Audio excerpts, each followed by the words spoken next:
What is up, everybody? It is Alex from Heavy New York calling from Zoom again, and this time we are here with Corbin of Ad Infinitum. It is great to be able to talk with you. Thanks for being here. Thank you for having us, for having me. Yeah, Thank you. yeah, anytime, man, anytime. It's so awesome to have you here. I spoke with Melissa for the last two Ad Infinitum releases, but now we got Chapter 3 Downfall coming out very soon. So we had Monarchy, we had Legacy. This is the third one. I know that the last album had a lot to do with Emperor Nero in a way, but this has more of an emphasis on ancient Egyptian mythology and whatnot. Was that the preconceived vision? Was that always known that that was going to be the third addition to Ad Infinitum? Yeah, pretty soon when we started the songwriting for this album, we pretty soon in this process we decided on the theme, and we wanted to have female, like Cleopatra was one of the first ideas that we have, because everybody was like, yeah, we know a lot of stuff about Cleopatra, and then oh wow, then the ancient Egypt drama of things that is very inspiring. So yeah, pretty early in the songwriting thing, we knew it would be Egypt and Cleopatra. And there's so much to talk about within Egyptian mythology as well, from Cleopatra to Pharaoh, and I mean every Abrahamic religion has touched upon. It's where pretty much everything holy and unholy has happened, in a way. So was this meant to be like a? Was there like a lot of spirituality demonstrated in this, or were you like looking more on the historical aspects? Both. Like the mythology, obviously, with the name of the gods and the like the meaning of them. That is a big part, and then also the story of Cleopatra and her fate and the things that she encountered in her life, and also we always try to have the personal side of people, like to how do you say to illuminate this part of it and make it very like personal for the listener. So we try to cover a lots of parts of it, so it is easily accessible for everybody. The number one thing I've noticed was when I saw the album artwork, was that you guys are unmasked this time. And I got to tell you, and I mentioned it to Melissa every time I spoke to her, that you released Monarchy in 2020 when everybody's wearing the plague masks. That goes to show you guys were already musically and philosophically way ahead of your time. But is there a specific reason why you chose to be unmasked with this one? Is that just like a part of the image that, like, was that intentional or in a way? Yeah, it was definitely intentional. The first reason, or like there are many reasons for it, or like two main reasons. First is that masks are very uncomfortable to wear on stage, and you sweat a lot. And I honestly I don't know how Slipknot or other bands with masks are doing it. This is torture. And also we wanted to show our faces, like to be not just Melissa and some random three dudes with masks and you don't know anything about their personality. We just want to be like a unit. We are a band and everybody has a face and everybody's recognized with his face. So we made the conscious decision to abandon the masks after the second album, which like it made total sense because the pandemic is there was no connection to the pandemic, but it was a nice coincidence, like okay, pandemic is easing out, let's get rid of the masks. But it has nothing to do with that. It's just like we felt it was the right thing because we wanted to show our faces, like recognized for the persons that we. Yeah. Does that bring like a new layer of context or another layer of meaning in a way, or was it just for a comfort thing and like this as well? No, it was like a new, like the meaning, it changed a little bit because in the big, yeah, like showing your face makes it way more personal. We wanted to be recognized from like from the audience, like everybody should see our faces. It should be a more personal thing because a mask always is a barrier between you and the listener, and we wanted that barrier to be gone. And in Does it terms make of, sense? Well, yeah, yeah, absolutely, absolutely. Because also, part of me was wondering too, because I know that with Monarchy and with Legacy, there was more of an emphasis on European history as well. And I know that those plague masks had more of like was associated more with European history and European mythology and all that. So I was wondering if maybe now moving towards Egypt, if maybe that was also one of the reasons behind it as well. yeah, we like thought a little bit of like changing the masks into like Egyptian themed mask or having makeup that resembles like pharaohic stuff. But then we just decided to not do it, like because like it was uncomfortable, and yeah, we wanted to be more personal and without the mask. We had a feeling there's so many bands with masks nowadays that is a nice change to not wear them or just to get rid of them. And we shot this little video where we burned them. I don't know if you've seen that. I didn't, Just but like a that little sounds awesome. thing. Yeah, it was fake. What they were not really burned, but it looked like it, so it had a little bit of a like. I mean, yeah, yeah. So it was not real burned, really burned, but Yeah. And I got to like tell you too, to go along with the Egyptian mythology, your cat, like in the background and everything, just like totally made the interview. Like, I love it when the pets are just photobombing the interview. I like saw that. I saw the cat just jump up as we logged onto the Zoom. I was like, this is gonna be an awesome chat. So I'm loving yeah. this. Yeah. Thank you. He always like he likes to be in the picture, and yeah, Yeah. he's I don't know. He's always like a little bit grumpy cat, I know he but looks yeah, like the grumpy cat. That's awesome. yeah, He's just like I yeah. don't. But he's a total sweetheart. Yeah, I just like I don't care if I'm photobombing your interview. Look at me. Yeah. Um. Yeah, and also cats they fit wonderful to the Egyptian mythology and everything. Yeah. So I don't know why that cat's not on the album cover, but Well, next time we do no, just kidding. that's the Ad Infinitum mascot right there. Yeah, it Uh, is. Yeah. Yep. Um, but for now, this album is just like with the other two, a fantastic album that is really truly engaging. You definitely continued to bring what we loved about Monarchy and Legacy with this. But for people who haven't heard the entirety of Downfall yet, could the first singles that you released, Upside Down, Seth from the Ashes, and Somewhere Better, is that a good representation of what this whole album is going to sound like, or is that just scratching the surface of what's to come? Um, it is, in my opinion, it is a good representation in most aspects. There is not a lot of not a lot of screaming in those singles. There's only the bridge of Upside Down when Melissa does her screaming, which she's recognized for. One of the things that she's recognized for is her screaming, and on the other singles there is no screaming. But on the other songs there is screaming, but they are not singles. So in that aspect, it is not a representation. But in every other, I think like it is a good appetizer, a good teaser.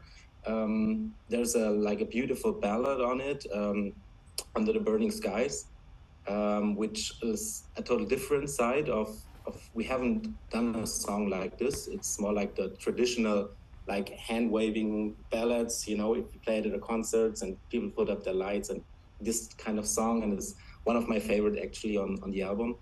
Um, and there's another song called New Dawn. Um, yeah, it is called New Dawn, which is like totally different, like than anything else we have ever done. It's very major. It's almost like a musical. And to be honest, we were not sure if we could put it on the album because it was so different to all the other songs. But anyway, we decided to just do it because like it is a good song and we wanted to show it to the people. So yeah, this one sticks out a little bit, but yeah, the other songs are good. I think, in my opinion, a good representation. Yeah. Well, I mean, like I considered like Ad Infinitum's like if you want to categorize, in the symphonic metal or category, of course, there's definitely going to be that aspect in there. There's no denying it. But I really do think that every album that you've put out so far has managed to surprise me. I think there have been a lot of different elements in it, ranging from progressive music to power metal to symphonic metal, that really has been able to push the test of time. So I think it's fair to say experimentation musically as well with Ad Infinitum is definitely part of the songwriting process, right? Yeah, definitely. Yes, we always try to like reinvent ourselves in a new way, but also like keeping our identity, but pushing the limits. So like with From the Ashes with that insane breakdown, like we really like okay, let's do it. Let's do some Meshuggah stuff. Let's do that insane breakdown. Um, yeah, this is just like we try always to reinvent ourselves, like and always be creative and surprise the listener with new stuff. As the bass player of Ad Infinitum as well, because it has such an emphasis on both rhythm and melody, in a way, and it's very important to both, despite the terrible bass player jokes we hear in rock and roll all the time. um, but for you, do you prefer to have music present in term like whether it would be like rhythmic elements from Nicholas or guitar riffs from Adrian in order to like lay down your parts, or have you ever had a whole bass pattern written that you can maybe that the band could work off of? Mm, none of those. Oh, well, the first thing that you said, yeah, that happened. Like Adrian and Nick, they had a drum groove. Like Nick had a drum groove, like from the ashes, the rhythm of the verse. If I don't know if you remember, this is like a little syncopated thing that was there, and there was no bass part for it. So I made the bass part after Nick had the drums. But usually when we write songs together, we like always have a concept of how the band sounds. So if, for example, if Adrian and I, we sit together and work on a part of the song, we already think of, okay, the drums groove should be similar to this. And the guitars and the bass is doing like this, and maybe orchestrations are doing a line that goes in that direction. So there's a concrete idea, not finished, not entirely worked out, but like a very clear idea. Um, and also, I play a little bit of guitar, not as good as Adrian, obviously. So I can, like, if I do a song on my own, like, can fake the guitars good enough so Adrian knows what's in my head. And if you correct me if I'm wrong on this, but Legacy was your first album with the band, Yes. right? So when you joined up with Ad Infinitum, were you looking at Monarchy, going, "This is how I have to play," or were you kind of given a little bit of range to bring your own mix into Ad Infinitum? I was given total freedom. Honestly, this was very great, and I joined Ad Infinitum right in the beginning of, like just when they started the songwriting for the second album. I joined, so that was perfect because I couldn't like, hey guys, I have some ideas. Here are some ideas of mine, and they gladly accepted it. And then it's okay, let's work on it. This is great. This is not great, but this is great. And then it was very like satisfying to work with them and like find my ideas inside the songs. That it was like nice. Yeah, that's always great because I've noticed a pattern too. Like when a band member joins, when the band's already put out a couple albums, the first album that they're featured on, most of the time they didn't really write anything or didn't really have any ideas. They kind of just showed up for the tracking of the album in a way. I interviewed Derek from Sepultura, and like he said that like the first album that he sang on Against, they already had that stuff written when he joined, so all he did was the tracking. So it wasn't until the second album that he was on where he really was involved with the songwriting. So that's cool to that you were kind of able to go right into songwriting when you joined up the band. Definitely yes. And funny enough, we just did the songwriting when I joined the band, and after that I had to learn the songs from the first album, and only then I like I really learned them and discovered the bass parts for it. So they weren't like what I did for the songwriting thing was not influenced by the first album at all, other than having listened to it. If you know what I mean. Yeah, of course. So it was total opposite of the Sepultura thing that you just mentioned. Yeah. Now, when it comes to playing with Ad Infinitum, and like because 1 minute you're talking about again with all of the different concepts that are expressed with each album, but you do have to kind of shuffle the set list and play some start off with some songs off of Downfall, then maybe do a Monarchy song, and then a couple off of Legacy. So you have to shuffle it around. Do you think that maybe brings like a new layer of meaning to it in a way that almost kind of makes the time give it more of a bit of a time warp aspect behind it when you're going from the fall of the Roman Empire to ancient Egypt and so on and so forth? Oh, definitely yes. This is like a big steps. I can imagine like if we go from chapter 3 to chapter 1, yeah, this is a big step. But this is also the ideas that we have when we design the set list for a concert. We always think about, okay, would this song fit to the next one if and try to make it a natural curve, a natural storyline that people can follow. So it always makes sense, like at least in one aspect, either musically, tempo-wise, or story-wise, that we can hook onto, and maybe Melissa can tell a story just in between the songs, like a few sentences, just to link them together. Is there like a lot of research that goes involved? Like, are you all like maybe reading books on the subject matter as much as you're writing the material together? in that way? Yeah, a little bit. Melissa obviously, like she writes all the lyrics, and she knows the most and she reads the most about these topics. But she always like tells us or like gives us hints. Hey, read this, read this. This is good to know. And then this influences the songwriting.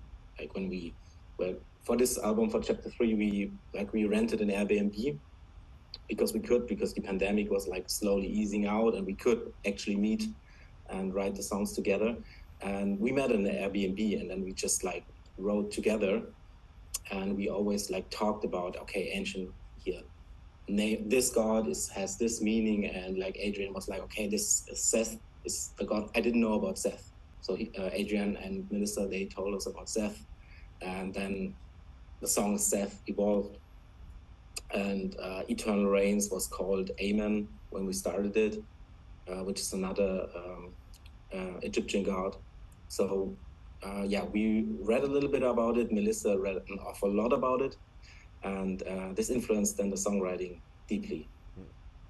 When it comes to also writing your parts, is it better to maybe like be in the company of your bandmates when writing your own individual parts? Like, is it easier to maybe write when you're all together, or do you prefer to maybe like write your parts alone when there's really nothing between you and your instrument, and isolation is being such a great fuel for creativity?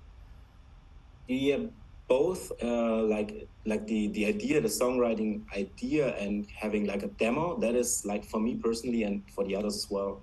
Like when we do it together, so that the basic demo and the basic song, that just like this is the best for me when we do it all together, because like then Nick can say, hey, why don't you do like this here and there, and then we can say, hey Nick, why don't you do in the drums like here's a fill, or a fill like this, or a groove like this. And then when we work out the detailed part that we play, that is easier when you are at home in your studio and you have all the time that you need. Or when like Adrian is working out his solo, he really prefers to be alone, to have the time to really dig into it and take as many takes as you need. Yeah, and because but you know sometimes you are working on a song for days or weeks or months on end, and I do think that Ad Infinitum's music really does capture a moment with each song because I feel like every song is like a chapter. I know that the albums are referred to as chapters, but in reality, the songs in the end feel like chapters. So do you find it maybe like the longer you're working on something, the harder it is to sort of capture and maintain that moment? Yeah, yeah, definitely yes. And this is when you have to restrain yourself. Like normally, what a producer would do, if you're working with a producer, he would say, okay, maybe let's make a stop on this song and work on something else, because like we're stuck on a dead end here, and like next week we're gonna continue on this.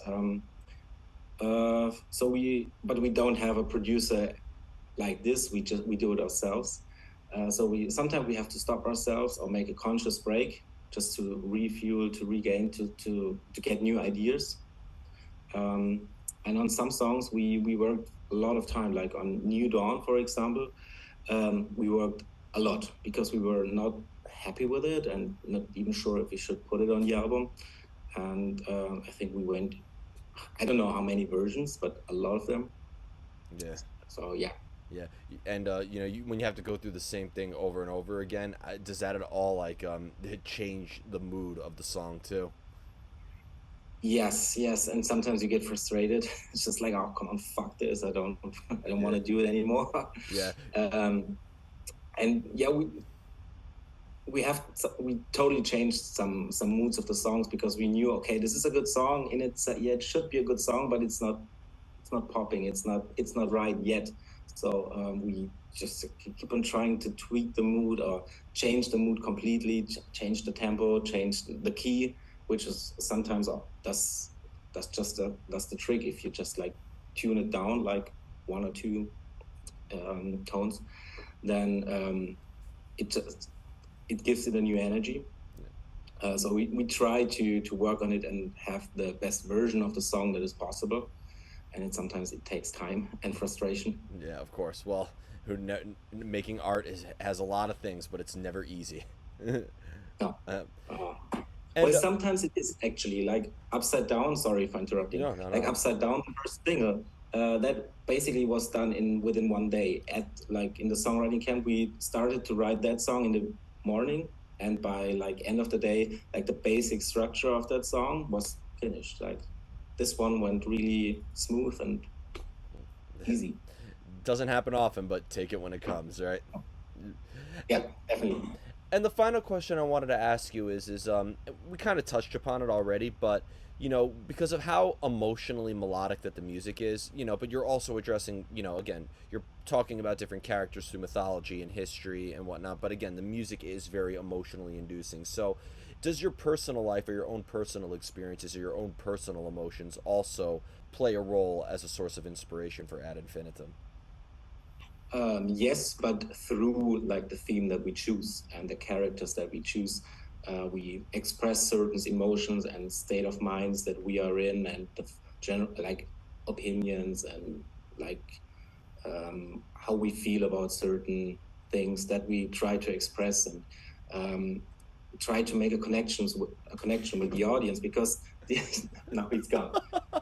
He was just like, I can't take this shit anymore. I can, yeah. Now, just we like because the audience, when you listen to a song that has a personal meaning, like I can only if I listen to one of my favorite songs, like songs that I like or bands that like always connect to the songs that have a personal message in some form or another, like, and we try to express personal feelings, emotions, and opinions through the theme that we choose and the persons, yeah, illuminate them and make a personal connection to the audience. Do you already have an idea? And I'm probably asking this way too prematurely, but do we already have an idea of what Chapter 4 is going to be? Because every time I look forward to an Ad Infinitum album, like, the first one came out during the pandemic. So, like, it does play, like, a role as in, like, a cinematic element. Like, the way we look forward to the next TV season or something like that. So, I'm always excited to see what Ad Infinitum is going to say next. Do we already have an idea what 4 is going to be? Actually, yes. We have a very big plan that is more than just an album. And but I don't want to say too much. It says we have a very big plan, a very big idea, and we like thinking about how we can make it happen and talking with management, the label, and just so we have something. We have a big idea, and we try to make it happen. Okay. Let's just say it like this. And there's like very good concept behind it, and yeah, Awesome. let's see if we can make it happen. I cannot wait. But before we go, I want to thank you so much for your time, and thank you to our special guests in the background who just ditched us. Again, every time I see a cat in the background, I'm just always super excited. It always makes me laugh. It's amazing. Just yeah. Yeah, thank you for taking the time for the interview. Of Thank you course. very much. Anytime. Is there just anything else with that Infinitum that you'd like to plug in terms of with the release of the new album in terms of tours, new music, or anything else going on that you're allowed to talk about, of course? Well, tomorrow, like I don't know when this interview will be Midnight released, tonight. but from today until tomorrow, the album will come out, and we have a single on the way that also is to be released tomorrow. I hope everybody likes our music, and we will be playing some festivals this summer, and then there will be tours, hopefully in the autumn, which we are planning on right now.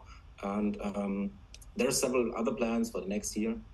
So I hope everybody who likes our music come around, have a great time with us, party. Let's have a great time, and we're looking forward to it. I hope a U.S. tour is potentially in those plans. Just saying. Could happen. Oh, knocking on wood. Well, thank you so much, everybody. We are here with Ad Infinitum, Chapter 3, Downfall. Be sure to pick that up. This is Alex from Heavy New York, and we will see you next time.